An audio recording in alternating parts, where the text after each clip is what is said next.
Hello students, welcome to Geography class of 9th standard. We are doing lesson number 14, Atmospheric Pressure and Winds, and today we are going to read page number 103 to 104 of our geography book. The objectives of the day are to discuss about the main pressure belts on the earth's surface. Let's start the topic with a little introduction. Major pressure belts. The horizontal distribution of atmospheric pressure varies from place to place. It is due to the variation in temperature and the rotation of the earth. Unequal heating of the earth and the atmosphere due to the spherical shape of the earth, different parts get heated unequally. At the equator, equatorial region receives intense heat throughout the year.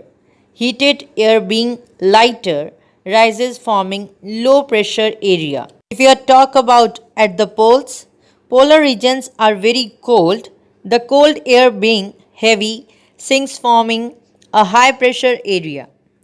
Rotation of the earth, bulk of air swings from the polar regions towards the equator forming low pressure belts along 60° north and 60° south latitudes. There are four major pressure belts following latitudinal pattern because the temperature distribution follows latitudes. There is a pattern of alternate high and low pressure belt over the earth. The main pressure belts on the earth are equatorial low pressure belt, subtropical high pressure belt in both the hemispheres, subpolar low pressure belts in both the hemispheres, polar high pressure belts in both the hemisphere. Let's start with the number 1, equatorial low pressure belt. Students, open your page number 103, equatorial low pressure belt.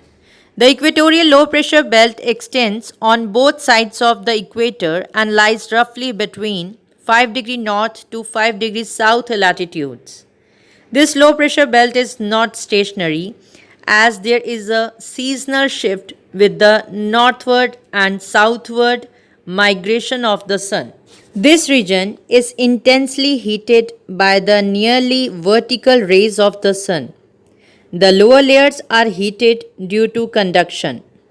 The air becomes light and rises upward, causing low pressure with calm conditions. The surface winds are generally absent as the winds approaching this belt being to rise upwards. Thus, only vertical currents are experienced in this belt. Due to extreme calm conditions, the equatorial low pressure belt is known as the doldrum. The equatorial low pressure belt represents the zone of convergence of the northeast and the southeast trade winds. They are also known as the Intertropical Convergence Zone or ITCZ. Let's understand through diagram. Equatorial low pressure belt extend up to 5° north and 5° south of the equator. This region receives vertical rays of the sun almost throughout the year. Hence, the air is very hot due to rapid terrestrial radiation. The hot air expands and becomes less dense, so light air rises, creating low pressure in this region. The strong centrifugal force and the high water vapor content due to excessive evaporation are also responsible for the formation of low pressure. Here, the northeast and southeast trade winds converge and the movement of air is upward in this region. The ascending convectional air current rises up and in the upper troposphere it spreads horizontally towards the poles. The ascending currents lead to the conventional rainfall in the afternoon with the violent squalls and thunderstorms.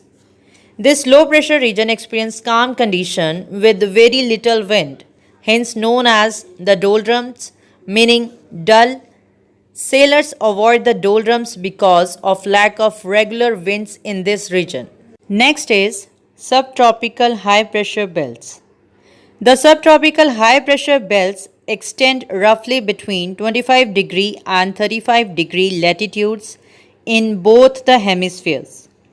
These two zones experiences fairly high temperature almost throughout the year. The subtropical high pressure belts are not of the thermal origin but are formed due to the rotation of the earth and the subsidence of air. Thus, these two belts are dynamically induced.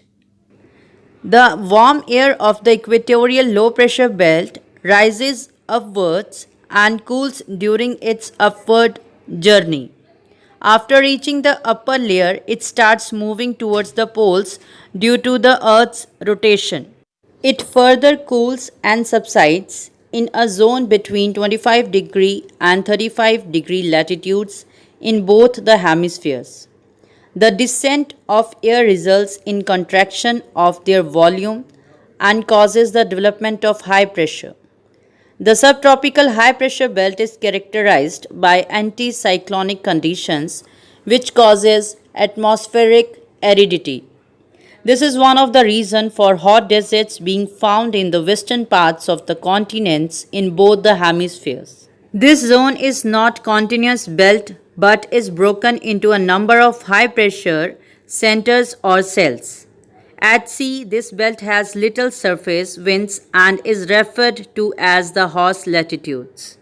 The subsidence of air in this zone is due to the following two factors. Number one, cooling of air increases the density of air, which causes subsidence. Number two is the eastward movement of air is due to Earth's rotation. This is also called the Coriolis force.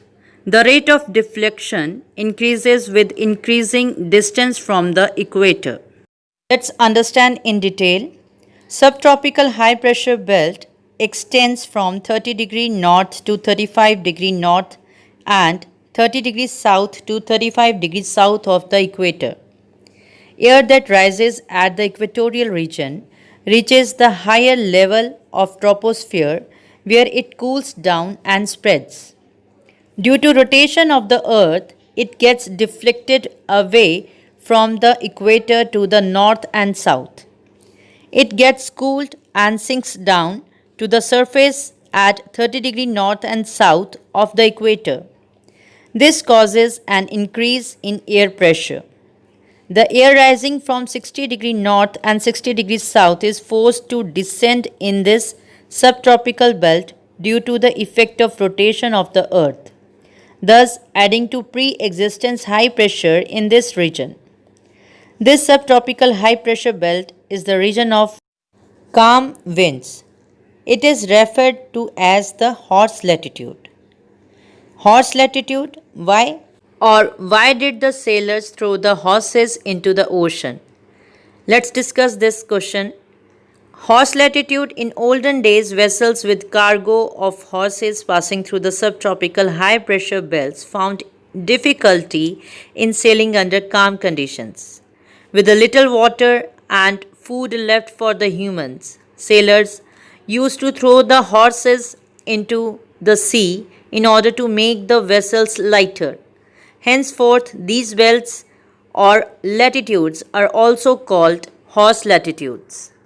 The descending dry air cannot bring rain, so on land it is the belt of hot deserts, widest in Africa and Asia, where there is most of the land in this belt.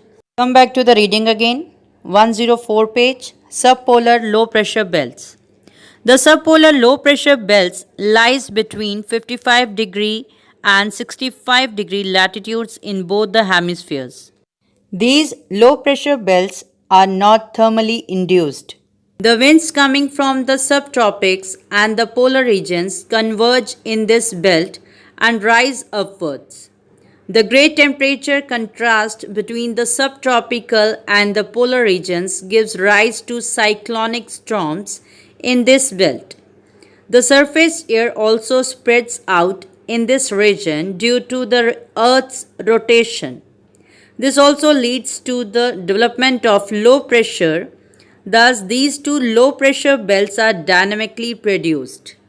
The subpolar low pressure belts are more developed and regular in the southern hemisphere than in the northern hemisphere.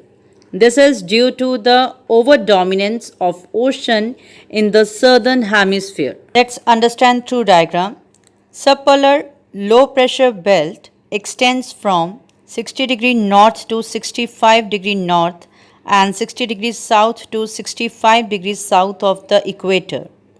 These belts should actually be high pressure belts due to very cold air over here, but there is a low pressure belt which is created mainly due to the effect of rotation of the earth that swings the bulk of air from the poles towards the equator. The cold sinking air at the poles expands and their pressure decreases, forming low pressure belts surrounding the two polar regions.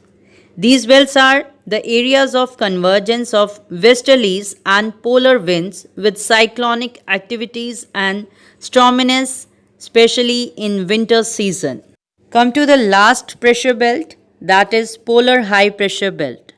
The polar high pressure belts extend for a small area around the North Pole and the South Pole. These regions experience very low temperature, mostly below freezing point, almost throughout the year. Due to this, subsidence of air takes place, which leads to the development of high pressure. Actually, both the thermal and the dynamic factors operate in the polar regions. Rotation of the earth causes the thinning of air near the poles. This dynamic factor is overshadowed by the far more powerful thermal factor. Thus, the existence of polar high pressure belt is primarily due to very low temperature. Let's understand the same with the help of diagram. Polar high pressure belt. This belt extends from 80 degree north to 90 degree north and 80 degree south to 90 degrees south of the equator. Due to extremely cold temperature throughout the year, the regions develops a belt of dense, heavy, sinking air causing high pressure. Due to the rotation of the earth, a strong centripetal force is caused which contributes to the high pressure over here. With that, we have completed today's topic. Hope you understand well. You have to revise it and solve the related back exercise. We will meet very soon with the next and important topic, that shifting of pressure belts. Till then, have a nice day.